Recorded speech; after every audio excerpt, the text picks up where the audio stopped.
ฉันยังไม่ได้เจอแค่ความรัก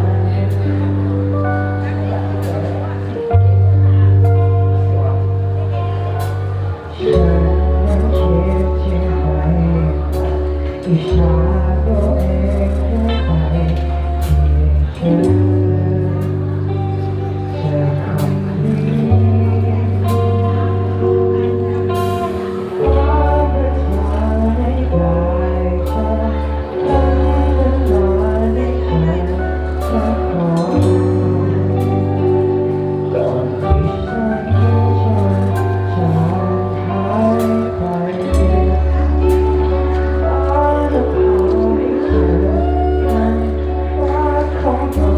เมื่อเองทำรักกันทุกวันเหมือนเธอนั้นเป็นเช่นดอกไม้สวยงามเกินกว่าใครคนไหนขอเดินจูงมือจะได้ไหม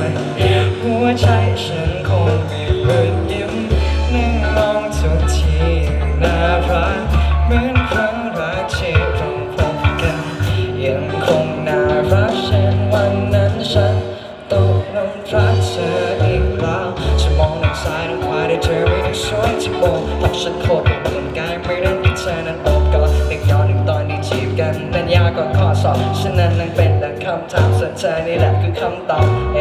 แต่ฉันเป็นกรรมการตัดสิน Miss Universe สามนะฉันรับประกันเลย Perfect oh my love เธอเชื่อในผมได้คิดไหมที่เรานั้นเจอกันมันโดนฉันไปดวงเดียวที่เรายังคงนั่งมองมันต่อให้ฤดูร้อน